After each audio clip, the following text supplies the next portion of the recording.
पिछले वीडियो में हमने संधि को पढ़ा था। संधि में हमने क्या पढ़ा था? संधि के प्रकार, संधि की परिभाषा और संधि के जो प्रकार थे व्यंजन, विसर्ग और स्वर संधि। तो स्वर संधि के प्रकार को भी हमने पढ़ा था। स्वर संधि के हमने 5 प्रकार पढ़े थे, जिसमें से हम दीर्घ स्वर संधि को पूरा कर लिया था। अब स्वर संधि के सिलसिले को हम आगे बढ़ाएंगे और इस वीडियो को आज हम पूरा करेंगे गुण स्वर संधि और वृद्धि स्वर संधि से। बाकी जो बचे 2 स्वर संधि है उसको हम नेक्स्ट वीडियो में पढ़ेंगे।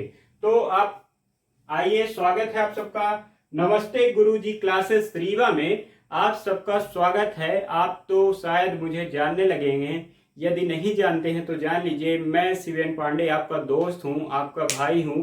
स्वागत करता हूं आप सबका नमस्ते गुरुजी क्लासेस रीवा में। तो आइए, गुण संधि और हम वृद्धि स्वर संधि को पहचानते हैं या पहचानने का प्रयास करते हैं। मैं आपको भरोसा दिलाता हूं, यदि आप मेरी बात सुन लेते हैं तो आपको कभी भी गुण स्वर संधि और वृद्धि स्वर संधि नहीं भूलेगी। नहीं भूलेगी का मतलब होता है नहीं भूलेगी, ठीक है। अब आइए समझते हैं। तो जब जब हिंदी की स्टार्ट होगी, हिंदी की कहानी शुरू होगी, तो आपको वर्णमाला को याद करना पड़ेगा। तो वर्णमाला को आप याद करिए, मेरे पहले वाले वीडियो में जाइए और वहां पर देखिए, मैंने एक बात कही थी कि हर व्यंजन के पीछे एक स्वर छुपा होता है, उस स्वर का नाम है आ, ठीक है। हर व्यंजन के पीछे एक स्वर छुपा होता है, उसका नाम है आ।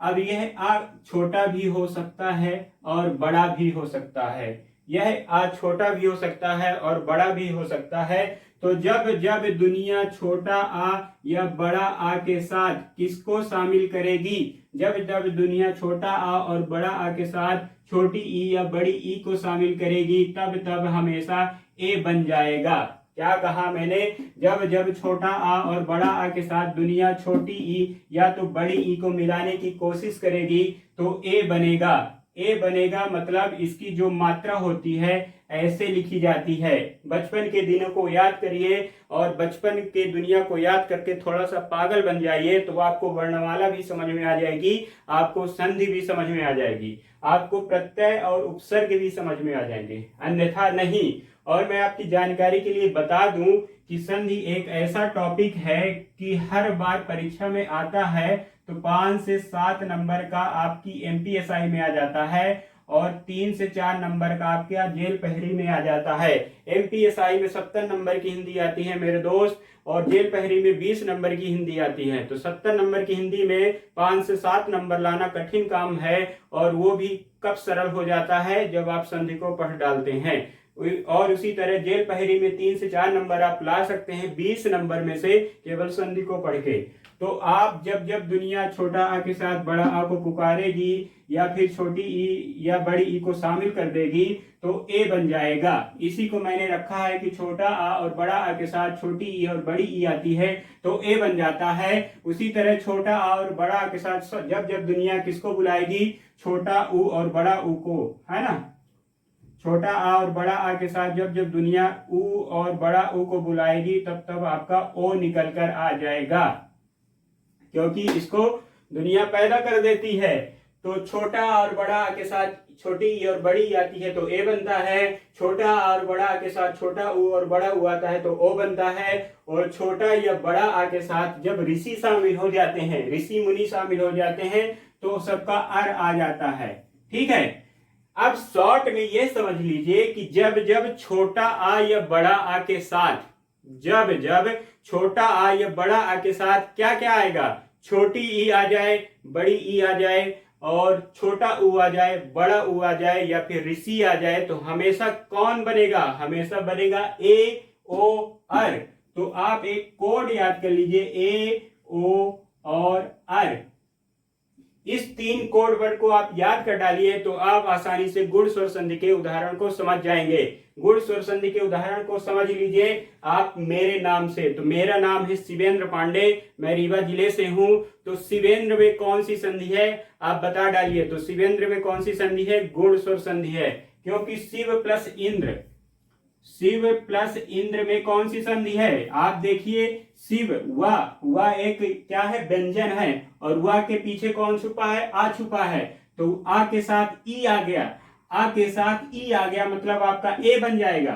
ठीक है, तो शिवेंद्र में मेरे भाई मेरे दोस्त, शिवेंद्र में कौन सी संधि है, मेरे नाम में कौन सी संधि है, गुण स्वर संधि है, अर्थात गुणवान वाली संधि है। बहुत अच्छी बात है। तो शिव प्लस इंद्र शिवेंद्र हो गया। नर प्लस ईश, देखिए रा में आ छुपा है, तो आ के साथ इंद्र को शामिल कर दिया हमने, आ के साथ ई को कर दिया, तो ए बन गया, तो नरेश हो गया।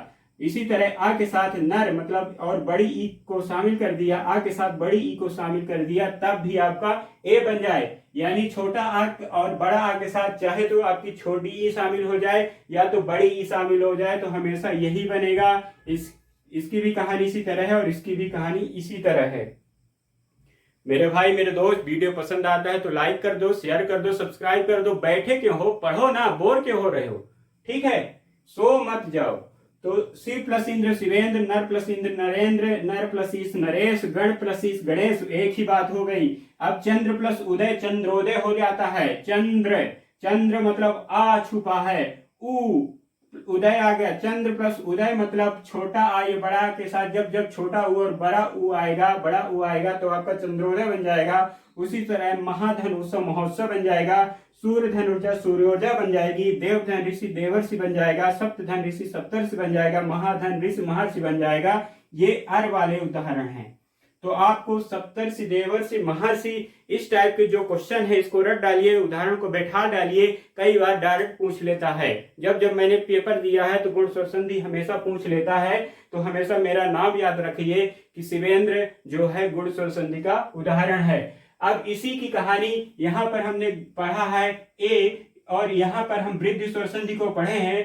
तो वृद्धि स्वर संधि में एक मात्रा बढ़ा दीजिए, तो ए था तो ऐ हो जाएगा, ओ था तो अ हो जाएगा। मतलब गुण में थोड़ा सा वृद्धि कर दीजिए, एक मात्रा बढ़ा दीजिए, ए को ऐ कर दीजिए, ओ को औ कर दीजिए, तो आपका जो है वृद्धि स्वर संधि निकलकर सामने आती है। अर्थात अब हम बात कर लेते हैं कोडिंग की। तो छोटा आ और बड़ा आ के साथ जब दुनिया किसको बुलाएगी, ए और ऐ को बुलाएगी, तो आपका हमेशा ऐ बनेगा। और छोटा और बड़ा के साथ जब दुनिया किसको बुलाएगी, ओ और औ को बुलाएगी, तब कौन बनेगा, औ बनेगा। अर्थात वृद्धि स्वर संधि में केवल दो कोड आपको याद करना है। कौन सा, ऐ और औ। और वाला औ और किसका, ऐनक वाला है। तो ये ऐ याद कर लीजिए और औ याद कर लीजिए। उदाहरण 1 + 1, देखिए एक मतलब का के पीछे आ छुपा है, तो यहाँ का आ और यहाँ का भी क्या, ए। तो आ के साथ ए मिल गया, मतलब आ के साथ ए मिल गया, तो क्या बन जाएगा आपका, ऐ बन जाएगा। ऐ मतलब ये वाली मात्रा दो मात्रा वाला है ये, तो एक हो गया। लोक प्लस ऐसणा, देखिए आ के साथ ए आ गया तो लोकैषणा हो गई, ये मात्रा आ गई। तथा धन एव, देखिए यहाँ बड़ा आ है, इसके साथ ए आ गया तो तथेव हो गया। वन प्लस औषधि, देखिए यहाँ पर आ है, यहाँ पर औ है, तो क्या हो गया, आ और औ के साथ जब कुछ भी आए, मतलब आ और औ के साथ आए तब भी औ बन जाता है, तो वनौषधि हो गया। जल प्लस ओकस के साथ क्या आ गया, यहाँ पर जलौकस हो गया। तो मतलब आपको वृद्धि संधि में केवल ओ और औ को याद करना है। माफ करिए, ए और औ को याद करना है। ए और औ को आप कोड कर लीजिए, तो कौन सा बन जाता है आपका, ए और औ को याद कर लीजिए तो आपका हो जाता है वृद्धि संधि। इधर आप ए, ओ और आर को याद करिए तो बन जाता है गुण स्वर संधि। आशा करता हूँ मेरी दी हुई जानकारी आपको पसंद आती है तो लाइक कर दो, शेयर कर दो, सब्सक्राइब कर दो। कोरोना में सुरक्षित रहो। और मेरे भाई मेरे दोस्त, शेयर करने के बाद घंटी को भी बजा दो, बेल आइकन को बजा दो, ताकि मेरा नोटिफिकेशन आप तक आता रहे। आशा करता हूँ मेरा वीडियो आपको पसंद आया होगा। धन्यवाद।